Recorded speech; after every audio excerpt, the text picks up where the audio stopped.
Hi friends, ಇದು ಮಸ್ತ್ ಮಗ ಚಾನೆಲ್ನ ಇಂಟರ್ನ್ಯಾಷನಲ್ ಬುಲೆಟಿನ್ ಸುತ್ತು ಜಗತ್ತು. ಸ್ನೇಹಿತರೆ, ದೆಹಲಿಯ ಉಗ್ರ ದಾಳಿಯ ಪ್ರಕರಣದಲ್ಲಿ ಈಗ ಮೇಜರ್ ಡೆವಲಪ್ಮೆಂಟ್ ಆಗಿದೆ.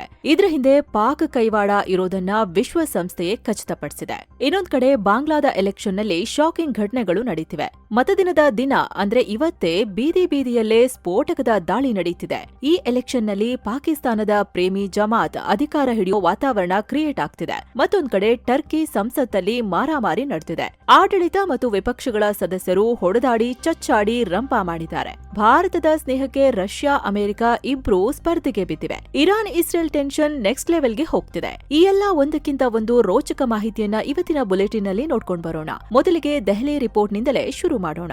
ಕಳೆದ ವರ್ಷದ ದಿಲ್ಲಿ ಉಗ್ರದಾಳಿ ಸಂಬಂಧ ವಿಶ್ವಸಂಸ್ಥೆ ಸ್ಫೋಟಕ ಸತ್ಯ ಬಿಚ್ಚಿಟ್ಟಿದೆ. ಈ ಉಗ್ರದಾಳಿಯಲ್ಲಿ ಪಾಕಿಸ್ತಾನದ ಕೈವಾಡ ಇರುವುದನ್ನ ಖಚಿತಪಡಿಸಿದೆ. ಪಾಕ್ ಸೇನೆಯ ಉಗ್ರ ಮರಿಗಳಾದ ಜೈಷ್ ಉಗ್ರ ಸಂಘಟನೆಯೇ ಇದರ ಹಿಂದೆ ಇತ್ತು ಅಂತ ವಿಶ್ವಸಂಸ್ಥೆಯ ಭದ್ರತಾ ಮಂಡಳಿ ಹೊಸ ರಿಪೋರ್ಟ್ ಕೊಟ್ಟಿದೆ. ಇದರ ಪ್ರಕಾರ ಜಗತ್ತಿನಲ್ಲಾದ ಅನೇಕ ಉಗ್ರದಾಳಿಯ ಹೊಣೆಯನ್ನ ಜೈಷ್ ಉಗ್ರ ಸಂಘಟನೆ ಹೊತ್ಕೊಂಡಿದೆ. ಅದರಲ್ಲಿ ಕಳೆದ ವರ್ಷ ನವೆಂಬರ್ 10ರಂದು ದಿಲ್ಲಿ ಕೆಂಪುಕೋಟೆ ಹತ್ರ ನಡೆದ ಉಗ್ರದಾಳಿನೂ ಸೇರ್ಕೊಂಡಿದೆ. ಅದಕ್ಕೂ ಜೈಷ್ನ ಲಿಂಕ್ ಇದೆ ಅಂತ ವಿಶ್ವಸಂಸ್ಥೆಯ ಭದ್ರತಾ ಮಂಡಳಿಯ ಒಂದು ಸದಸ್ಯ ರಾಷ್ಟ್ರ ಮಾಹಿತಿ ನೀಡಿದೆ. ಸೊ ಈ ಜೈಷ್ ಸಂಘಟನೆ ತನ್ನ ಭಯೋತ್ಪಾದನಾ ಕೃತ್ಯ ಮುಂದುವರಿಸಿರೋದನ್ನ ಇದು ತೋರಿಸುತ್ತೆ ಅಂತ ರಿಪೋರ್ಟ್ನಲ್ಲಿ ಉಲ್ಲೇಖವಾಗಿದೆ. UN analytical support and sanctions monitoring team ಈ ವರದಿ ನೀಡಿದೆ. ಈ ಟೀಮ್ ಜಾಗತಿಕ ಉಗ್ರ ಸಂಘಟನೆಗಳಾದ ಐಎಸ್, ಎಕ್ಯೂ ಹಾಗೂ ಇದಕ್ಕೆ ಸಂಬಂಧಿಸಿದ ಇತರೆ ಗುಂಪುಗಳನ್ನ ಮಾನಿಟರ್ ಮಾಡುತ್ತೆ. ಇದು ಈಗ ತೀವ್ರ ಚರ್ಚೆಗೆ ಗ್ರಾಸವಾಗಿದೆ. ಯಾಕಂದ್ರೆ ಇಷ್ಟು ದಿನ ದಿಲ್ಲಿ ಉಗ್ರ ದಾಳಿಯನ್ನ ನಮ್ಮ ದೇಶದಲ್ಲಿರೋ ಪಾಕ್ ಪ್ರೇಮಿಗಳು ಮಾಡಿದ್ರು ಅಂತ ಗೊತ್ತಾಗಿತ್ತು. ಅಫ್ಕೋರ್ಸ್ ದಾಳಿ ಮಾಡಿದ ಉಗ್ರ ಉಮರ್ಗೆ ಪಾಕ್ ಲಿಂಕ್ ಇತ್ತು. ಆತನ ಮೂಲಕವೇ ಪಾಕಿಗಳು ಉಗ್ರ ದಾಳಿ ಮಾಡಿಸಿದ್ರು ಅನ್ನೋದು ಎಲ್ರಿಗೂ ಗೊತ್ತಾಗಿತ್ತು. ಆದ್ರೆ ಇದುವರೆಗೂ ಭಾರತ ಅಧಿಕೃತವಾಗಿ ಪಾಕಿಸ್ತಾನದ ಕೈವಾಡ ಇದ್ದ ಬಗ್ಗೆ ಹೇಳಿರ್ಲಿಲ್ಲ. ಆದ್ರೆ ಈಗ ವಿಶ್ವಸಂಸ್ಥೆಯ ಭದ್ರತಾ ಮಂಡಳಿಯ ಸದಸ್ಯ ದೇಶವೊಂದು ಪಾಕ್ ಲಿಂಕ್ ಇದೆ ಅಂತ ರಿಪೋರ್ಟ್ ಕೊಟ್ಟಿದೆ. ಹೀಗಾಗಿ ಭಾರತಕ್ಕೆ ಈಗ ಪಾಕ್ ವಿರುದ್ಧ ಮತ್ತೊಂದು ದೊಡ್ಡ ಅಸ್ತ್ರ ಸಿಕ್ಕಂತಾಗಿದೆ. ಈಗ ಭಾರತ ಏನ್ ಮಾಡುತ್ತೆ? ಪಾಕಿಸ್ತಾನದ ಈ ಜೈಷ್ ಉಗ್ರಕೂಟಕ್ಕೆ ಇನ್ಯಾವ ರೀತಿ ಪ್ರತಿಕಾರ ಹೇಳುತ್ತೆ ನೋಡ್ಬೇಕು. ಸದ್ಯ ಭಾರತದ ತನಿಖಾ ಸಂಸ್ಥೆಗಳು ಇದರ ಬಗ್ಗೆ ಇನ್ನೂ ತನಿಖೆ ಮಾಡ್ತಾ ಇವೆ. ಸೊ ಅಲ್ಲಿ ಮತ್ತೇನ್ ಹೊರಬರುತ್ತೆ ನೋಡ್ಬೇಕಿದೆ.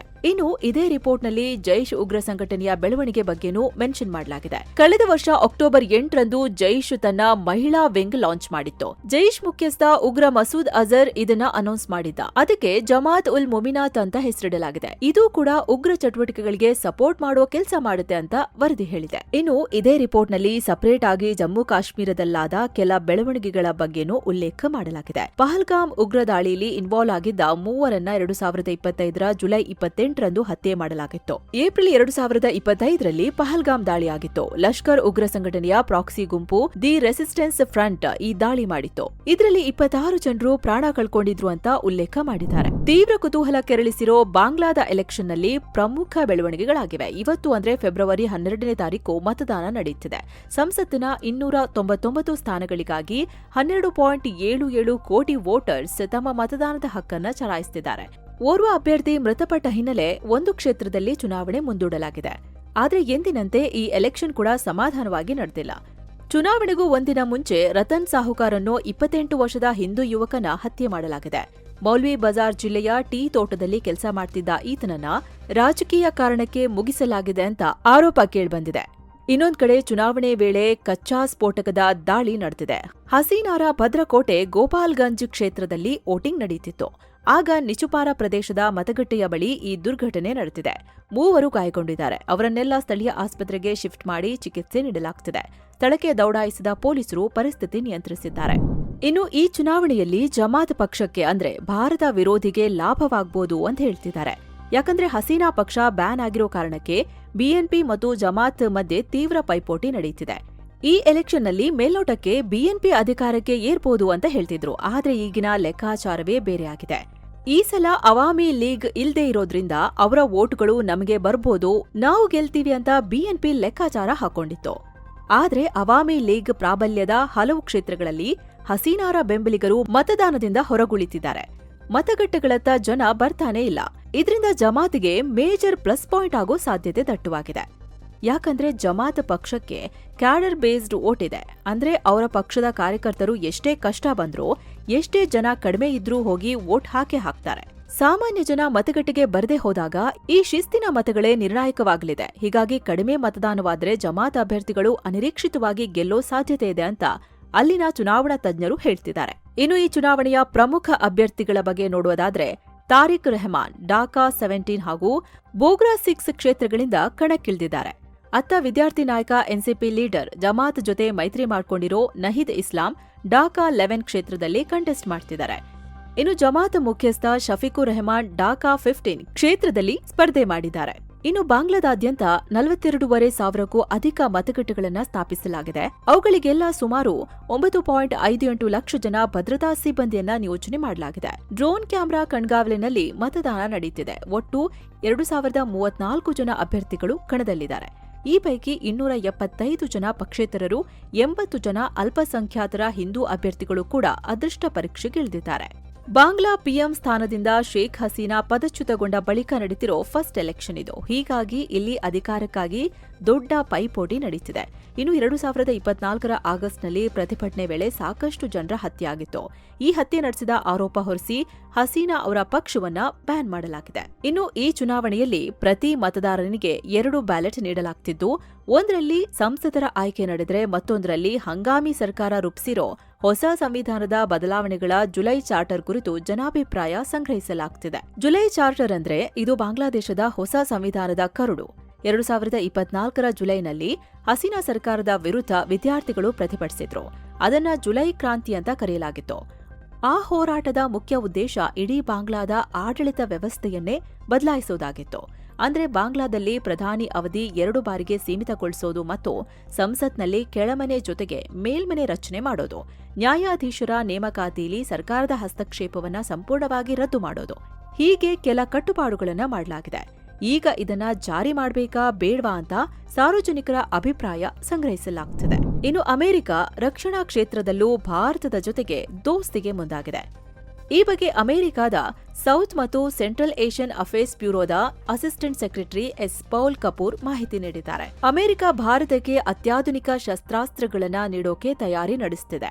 ಇಷ್ಟು ದಿನ ವ್ಯಾಪಾರಕ್ಕೆ ಸಂಬಂಧಿಸಿದ ಅನಿಶ್ಚಿತತೆಗಳಿದ್ವು. ಅದರ ನಡುವೆಯೂ ರಕ್ಷಣಾ ಸಹಕಾರ ಕಂಟಿನ್ಯೂ ಆಗಿತ್ತು. ಈಗ ಅನೇಕ ದೊಡ್ಡ ಡೀಲ್ಗಳು ಅಂತಿಮ ಹಂತದಲ್ಲಿವೆ.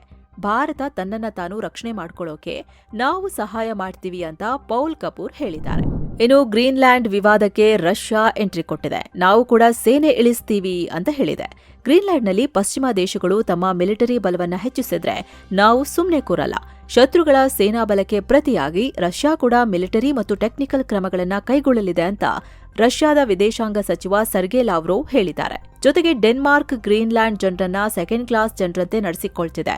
ಈ ಗ್ರೀನ್ಲ್ಯಾಂಡ್ ವಿವಾದವನ್ನ ಅಮೆರಿಕ, ಡೆನ್ಮಾರ್ಕ್ ಮತ್ತು ಗ್ರೀನ್ಲ್ಯಾಂಡ್ ಸೇರಿ ಬಗೆಹರಿಸಿಕೊಳ್ಬೇಕು ಅಂತ ಹೇಳಿದ್ದಾರೆ.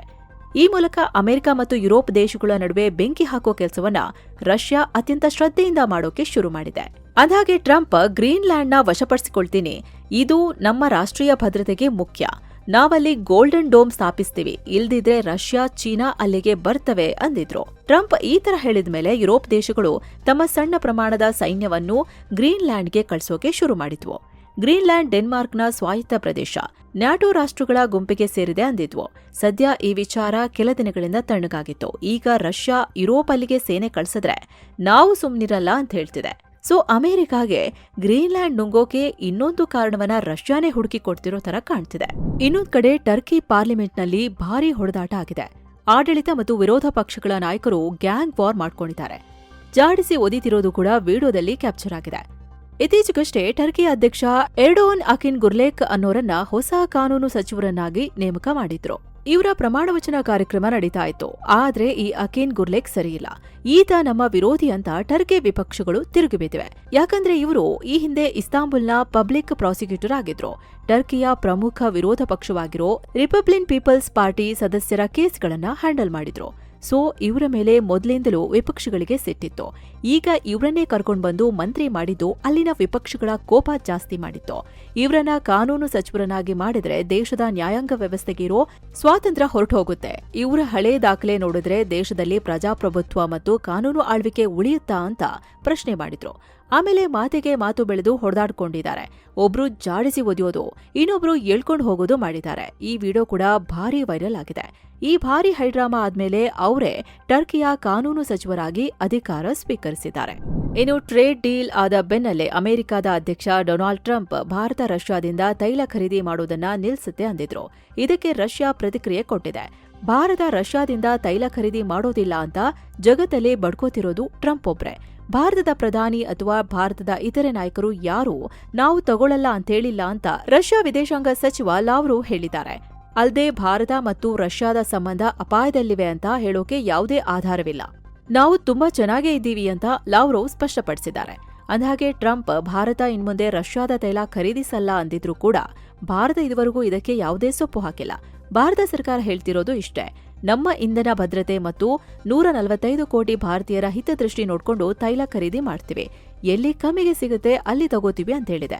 ಹೀಗಾಗಿ ರಷ್ಯಾ ಈ ಹೇಳಿಕೆ ಕೊಟ್ಟಿದೆ. ಇನ್ನು ಇರಾನ್ ಮತ್ತು ಅಮೆರಿಕ ನಡುವೆ ಉದ್ವಿಗ್ನತೆ ಇರೋ ಹೊತ್ತಲ್ಲಿ ಅಮೆರಿಕ ಪ್ರೆಸಿಡೆಂಟ್ ಟ್ರಂಪ್ ಇಸ್ರೇಲ್ ಪ್ರಧಾನಿ ಬೆಂಜಮಿನ್ ನೇತನ್ಯಾಹುರನ್ನ ಭೇಟಿ ಮಾಡಿದ್ದಾರೆ. ಬರೋಬ್ಬರಿ 3 ಗಂಟೆಗಳ ಕಾಲ ವೈಟ್ ಹೌಸ್ ಅಲ್ಲಿ ಈ ಸಭೆಯಾಗಿದೆ. ಯಾವುದೇ ರೀತಿಯ ಫೈನಲ್ ಅಗ್ರಿಮೆಂಟ್ ಆಗಿಲ್ಲ ಅಂತ ಟ್ರಂಪ್ ತಿಳಿಸಿದ್ದಾರೆ. ಇಸ್ರೇಲ್ ಪ್ರಧಾನಿಗಳ ಜೊತೆ ಚೆನ್ನಾಗಿ ಮಾತುಕತೆ ನಡೆಯಿತು, ಯಾವುದೇ ಅಂತಿಮ ನಿರ್ಧಾರಕ್ಕೂ ಬಂದಿಲ್ಲ. ಇರಾನ್ ಜೊತೆ ಮಾತುಕತೆ ಮುಂದುವರ್ಸೋಕೆ ಡಿಸೈಡ್ ಆಯ್ತು, ನೋಡೋಣ ಡೀಲ್ ಆಗುತ್ತೋ ಇಲ್ವೋ ಅಂತ. ಡೀಲ್ ಆಗಿಲ್ಲ ಅಂದ್ರೆ ಏನ್ ಮಾಡ್ಬೇಕು ಅಂತ ನೋಡ್ತೀವಿ. ಕಳೆದ ವರ್ಷ ಇರಾನ್ ಡೀಲ್ ಮಾಡೋಕೆ ಒಪ್ಪದೇ ಇದ್ದಾಗ ನಾವು ಮಿಡ್ ನೈಟ್ ಹ್ಯಾಮರ್ ಕಾರ್ಯಾಚರಣೆ ನಡೆಸಿ ಇರಾನ್ ಮೇಲೆ ದಾಳಿ ಮಾಡಿದ್ವಿ. ಆ ನಿರ್ಧಾರ ಇರಾನ್ಗೇನೆ ಮಾರಕವಾಯ್ತು. ಈ ಬಾರಿಯಾದ್ರೂ ಇರಾನ್ ಸ್ವಲ್ಪ ಜವಾಬ್ದಾರಿಯುತವಾಗಿ ನಡ್ಕೊಳ್ಳುತ್ತೆ ಅಂತ ನಾನು ಭಾವಿಸ್ತೀನಿ ಅಂತ ಟ್ರಂಪ್ ಹೇಳಿದ್ದಾರೆ. ಈ ನಡುವೆ ಇರಾನ್ ಒಳಗೆ ಖಮೈನಿ ಆಡಳಿತಕ್ಕೆ ಬೆಂಬಲ ಸೂಚಿಸಿ ಸಾವಿರಾರು ಜನರು ತೆಹರಾನ್ನ ಐಕಾನಿಕ್ ಆಜಾದಿ ಸ್ಕ್ವೇರ್ನಲ್ಲಿ ಜಮಾಯಿಸಿದ್ದಾರೆ. 1979ರಲ್ಲಿ ನಡೆದ ಇರಾನ್ ಕ್ರಾಂತಿಯ 47ನೇ ವಾರ್ಷಿಕೋತ್ಸವದ ಅಂಗವಾಗಿ ಜನ ಸೇರಿದ್ದಾರೆ.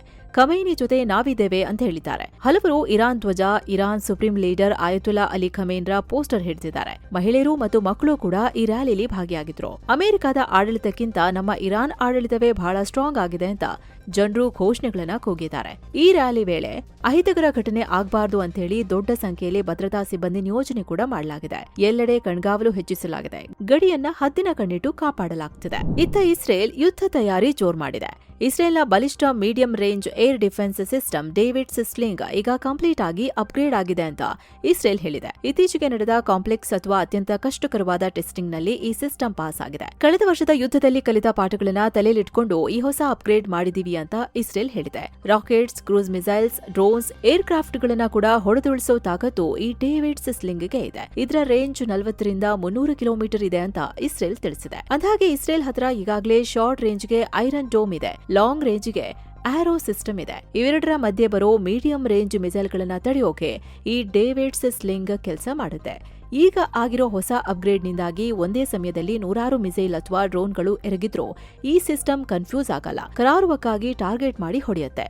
ಇರಾನ್ ಜೊತೆಗಿನ ಉದ್ವಿಗ್ನತೆ ಹೆಚ್ಚಾಗಿರೋ ಹೊತ್ತಲ್ಲೇ ಇಸ್ರೇಲ್ ಈ ಟೆಸ್ಟ್ ಮಾಡಿರೋದು ಭಾರಿ ಮಹತ್ವ ಪಡ್ಕೊಳ್ತಿದೆ. ಸ್ನೇಹಿತರೆ, ಇದೇ ಮಾರ್ಚ್ 13ರಂದು ಕಾಶಿ ಅಯೋಧ್ಯೆ ತ್ರಿವೇಣಿ ಸಂಗಮಕ್ಕೆ 7 ಸ್ಯಾಂಡ್ಸ್ ಟೂರಿಸಂ ಕಂಪನಿ ಹೊಸ ಟ್ರಿಪ್ ಆಯೋಜಿಸಿದೆ. ಬೆಸ್ಟ್ ಆಫರ್ ಪ್ರೈಸ್ ಕೇವಲ 33,500 ರೂಪಾಯಿ. 3 ನೈಟ್ 4 ಡೇಸ್ ಪ್ರವಾಸ ಮಾಡಬಹುದು. ಆಸಕ್ತರು ಈ ಕೆಳಗಿನ ಕಾಂಟ್ಯಾಕ್ಟ್ ನಂಬರ್ಗೆ ಕಾಲ್ ಮಾಡಿ ನಿಮ್ಮ ಸೀಟನ್ನ ಬುಕ್ ಮಾಡಿ.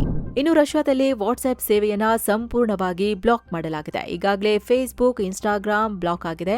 ಈಗ ವಾಟ್ಸ್ಆಪ್ಗೂ ನಿರ್ಬಂಧ ವಿಧಿಸಲಾಗಿದೆ. ವಾಟ್ಸ್ಆಪ್ ಸೇಫ್ ಅಲ್ಲ, ಇವರು ಡೇಟಾ ಕದೀತಾರೆ ಅಂತ ರಷ್ಯಾ ಹೇಳಿದೆ.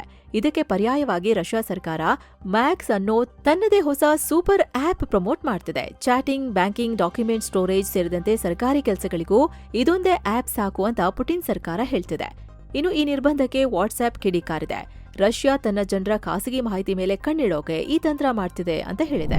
ಇನ್ನು ಕೆನಡಾದ ಟಿಂಬ್ಲರ್ ರಿಡ್ಜ್ ಅನ್ನೋ ಪ್ರದೇಶದ ಶಾಲೆಯಲ್ಲಿ ನಡೆದ ಗುಂಡಿನ ದಾಳಿ ಬಗ್ಗೆ ಕೆನಡಾ ಪೊಲೀಸರು ಹೊಸ ಮಾಹಿತಿ ನೀಡಿದ್ದಾರೆ. ಈ ದಾಳಿ ನಡೆಸಿದ ಟ್ರಾನ್ಸ್ಜೆಂಡರ್ ಮಹಿಳೆಯನ್ನ ಐಡೆಂಟಿಫೈ ಮಾಡಿದ್ದಾರೆ. ಈಕೆಯನ್ನ 18 ವರ್ಷದ ಜೆಸ್ಸೆ ವ್ಯಾನ್ ರೂಟ್ಸೆಲಾರ್ ಅಂತ ಗುರುತಿಸಲಾಗಿದೆ. ದಾಳಿ ನಡೆಸಿದ ನಂತರ ಈಕೆ ತನ್ನನ್ನ ತಾನೇ ಮುಗಿಸಿಕೊಂಡಿದ್ದಾಳೆ. ಈಕೆ ಇದೇ ಶಾಲೆಯ ಮಾಜಿ ವಿದ್ಯಾರ್ಥಿನಿಯಾಗಿದ್ಲು. ದಾಳಿಲಿ ಈಕೆಯಷ್ಟೇ ಭಾಗಿಯಾಗಿದ್ಲು. ಶಾಲೆಯಲ್ಲಿ ದಾಳಿ ಮಾಡೋಕ್ಕೂ ಮುಂಚೆ ಮನೆಯಲ್ಲಿ ತನ್ನ ತಾಯಿ ಮತ್ತು ತನ್ನ ಕುಟುಂಬದ ಸದಸ್ಯನನ್ನ ಈಕೆ ಹತ್ಯೆ ಮಾಡಿ ಬಂದಿದ್ಲು ಅಂದಿದ್ದಾರೆ. ಜೊತೆಗೆ ಆಕೆಯ ಮಾನಸಿಕ ಸ್ಥಿತಿಗತಿ ಕೂಡ ಸರಿ ಇರಲಿಲ್ಲ ಅಂತ ಪೊಲೀಸರು ಹೇಳಿದ್ದಾರೆ. ಅಂತಾರಾಷ್ಟ್ರೀಯ ಮಟ್ಟದಲ್ಲಿ ನಡೆಯುತ್ತಿದ್ದ ಬೃಹತ್ ಡಿಜಿಟಲ್ ಅರೆಸ್ಟ್ ಸ್ಕ್ಯಾಮ್ ಸೆಂಟರ್ಗಳ ಮೇಲೆ ಕಾಂಬೋಡಿಯಾ ಸರ್ಕಾರ ದಾಳಿ ನಡೆಸಿದೆ. ಕಾಂಬೋಡಿಯಾದ ಕಂಪೋಟ್ ಪ್ರಾಂತ್ಯದಲ್ಲಿ ಬರೋಬ್ಬರಿ 190 ಸ್ಕ್ಯಾಮ್ ಸೆಂಟರ್ಗಳನ್ನು ಸೀಲ್ ಮಾಡಲಾಗಿದೆ. ಇಲ್ಲಿ ಪತ್ತೆಯಾದ ದೃಶ್ಯಗಳು ಪೊಲೀಸರನ್ನೇ ಬೆಚ್ಚಿ ಬೀಳಿಸಿವೆ. ಈ ವಂಚಕರು ಜನರನ್ನ ಹೆದರಿಸಲು ಅಲ್ಲಿ ಅಕ್ಷರಶಃ ಒಂದು ನಕಲಿ ಭಾರತೀಯ ಪೊಲೀಸ್ ಸ್ಟೇಷನ್ ಅನ್ನೇ ಸೃಷ್ಟಿಸಿಕೊಂಡಿದ್ರು. ವಿಡಿಯೋ ಕಾಲ್ ಮಾಡಿದಾಗ ಅದು ಅಸಲಿ ಪೊಲೀಸ್ ಸ್ಟೇಷನ್ ಅಂತ ನಂಬಿಸೋಕೆ ಗೋಡೆಗಳ ಮೇಲೆ ಗಾಂಧೀಜಿ ಫೋಟೋ, ಲಾಕ್ಅಪ್ ಸೆಟ್ಗಳು ಮತ್ತು ಅಧಿಕೃತ ದಾಖಲೆಗಳಂತ ಫೇಕ್ ಡಾಕ್ಯುಮೆಂಟ್ಸ್ ಇಟ್ಕೊಂಡಿದ್ರು. ಇತ್ತೀಚೆಗೆ ಭಾರತದಲ್ಲಿ ಹೆಚ್ಚಾಗಿರೋ ಡಿಜಿಟಲ್ ಅರೆಸ್ಟ್ ಪ್ರಕರಣಗಳ ಹಿಂದೆ ಇಂತಹುದೇ ಗ್ಯಾಂಗ್ಗಳ ಕೈವಾಡ ಇತ್ತು ಅಂತ ಈಗ ಸಾಬೀತಾಗಿದೆ. ಈ ಬೃಹತ್ ಆಪರೇಷನ್ನಲ್ಲಿ ಸುಮಾರು 173 ಕಿಂಗ್ ಪಿನ್ಗಳನ್ನ ಅರೆಸ್ಟ್ ಮಾಡಲಾಗಿದ್ದು 11,000ಕ್ಕೂ ಹೆಚ್ಚು ಜನರನ್ನ ಡಿಪೋರ್ಟ್ ಮಾಡಲಾಗಿದೆ. ಮಡಗಾಸ್ಕರ್ನಲ್ಲಿ ಗೆಜಾನಿ ಚಂಡಮಾರುತದ ಅಬ್ಬರ ಶುರುವಾಗಿದೆ. ಕನಿಷ್ಠ 31 ಜನ ಮೃತಪಟ್ಟಿದ್ದಾರೆ, 4 ಕಾಣೆಯಾಗಿದ್ದಾರೆ. ದೇಶದ 2ನೇ ಅತಿ ದೊಡ್ಡ ನಗರ ಟೊಮಾಸಿನಾದಲ್ಲಿ ಪರಿಸ್ಥಿತಿ ತುಂಬಾ ಹದಗೆಟ್ಟಿದೆ. ಗಂಟೆಗೆ 185 ಕಿಲೋಮೀಟರ್ ವೇಗದಲ್ಲಿ ಗಾಳಿ ಬೀಸುತ್ತಿದೆ. ಇದರಿಂದಾಗಿ ಮನೆಗಳ ಮೇಲ್ಚಾವಣಿಗಳು ಹಾರಿ ಹೋಗಿವೆ. ಹಲವು ಮರ ಮತ್ತು ವಿದ್ಯುತ್ ಕಂಬಗಳೆಲ್ಲ ಧರೆಗುರುಳಿವೆ. 2.5 ಲಕ್ಷ ಜನರು ಈ ಪ್ರಕೃತಿ ವಿಕೋಪದಿಂದಾಗಿ ಸಂಕಷ್ಟದಲ್ಲಿದ್ದಾರೆ. ಈಗಾಗಲೇ ಸುಮಾರು 6,800ಕ್ಕೂ ಹೆಚ್ಚು ಜನರನ್ನ ಸ್ಥಳಾಂತರಿಸಲಾಗಿದೆ. ಕಳೆದ 10 ದಿನಗಳ ಹಿಂದಷ್ಟೇ ಇಲ್ಲಿ ಫೈಟಿಯಾ ಚಂಡಮಾರುತ ಅಪ್ಪಳಿಸಿ 14 ಜನರನ್ನ ಬಲಿ ಪಡೆದಿತ್ತು. ಈಗ ಮತ್ತೆ ಗೆಜಾನಿ ಹೊಡೆತಕ್ಕೆ ಸಿಲುಕಿ ಅಲ್ಲಿನ ಜನ ಕಂಗಾಲಾಗಿದ್ದಾರೆ. ಸೊ ಫ್ರೆಂಡ್ಸ್, ಇದಾಗಿತ್ತು ಇವತ್ತಿನ ಜಗತ್ತಿನ ಸುತ್ತಾಟ. ಮತ್ತೆ ಭೇಟಿಯಾಗ್ತಿರೋಣ. ನಮಸ್ಕಾರ.